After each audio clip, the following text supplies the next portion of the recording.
Bonjour, aujourd'hui on plonge dans un sujet qui façonne vraiment notre quotidien, les politiques publiques du travail.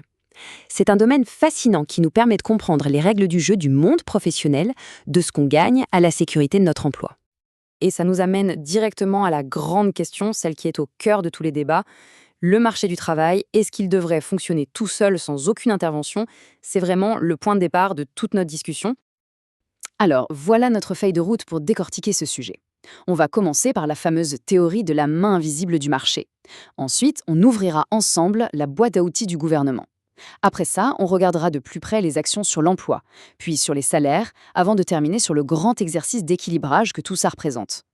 C'est parti pour la première étape. L'idée de la main invisible qui régulerait le marché à la perfection.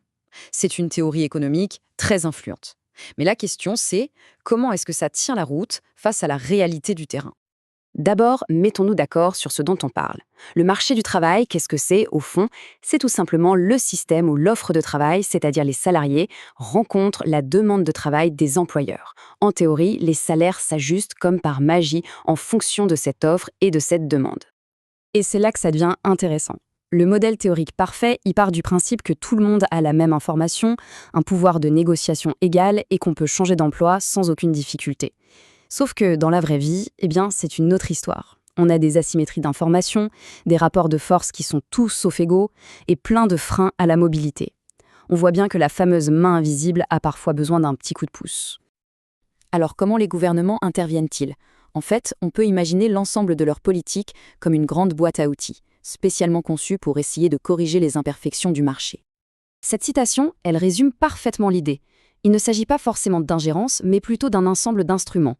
Certains sont là pour construire, d'autres pour réparer ce qui ne va pas, et d'autres encore tout simplement pour garantir la sécurité de tout le monde. Ces outils, on peut les classer en trois grandes catégories.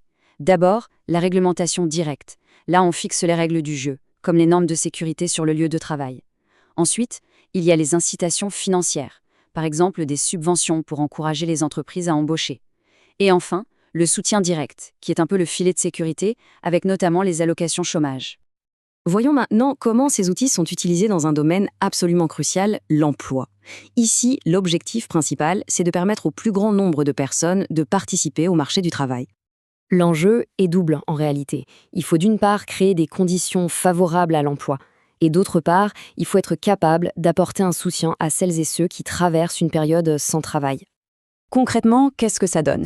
Ça se traduit par plusieurs types d'actions. Des programmes pour créer des emplois, des aides à la formation pour que les compétences de chacun restent à jour, un système d'assurance chômage pour sécuriser les transitions professionnelles, et enfin, des services pour accompagner activement la recherche d'emploi. Le deuxième grand champ d'action, ça concerne bien sûr les salaires. Parce que oui, les politiques publiques ont aussi un impact direct sur ce qui atterrit sur la fiche de paye à la fin du mois. Regardons trois outils majeurs. Le salaire minimum. Son objectif est de fixer un plancher, de garantir un revenu de base. Mais le débat qui revient sans cesse, c'est son impact potentiel sur le nombre d'emplois disponibles. La réglementation des heures supplémentaires ensuite. L'idée est de compenser le travail additionnel, mais elle peut être perçue comme un manque de flexibilité. Et enfin, les lois sur la négociation collective, qui visent à renforcer le pouvoir des salariés, mais qui soulèvent des questions sur la compétitivité et l'équité pour les non-syndiqués. On arrive maintenant au cœur du sujet, au point le plus sensible, le grand exercice d'équilibrage. C'est ici qu'on comprend vraiment la tension fondamentale qui anime toutes les politiques du travail. Chaque décision politique est un choix, c'est un arbitrage constant entre deux objectifs qui peuvent sembler s'opposer, mais qui sont en réalité tout aussi importants pour qu'une société et une économie fonctionnent bien. Cette tension est parfaitement résumée ici. D'un côté, il y a l'objectif de flexibilité, crucial pour les entreprises qui ont besoin de pouvoir s'adapter, d'innover, c'est un moteur de croissance. De l'autre côté, l'objectif de sécurité pour les travailleurs, le besoin d'un revenu stable, de conditions de travail sûres, ce qui est essentiel pour la stabilité sociale et le bien-être général. Le point clé à comprendre, c'est que les décideurs politiques doivent en permanence jongler avec ces différentes priorités. La croissance économique, le bien-être des travailleurs et l'équité sociale sont les trois piliers. Et souvent, mettre l'accent sur l'un peut se faire un peu au détriment des autres.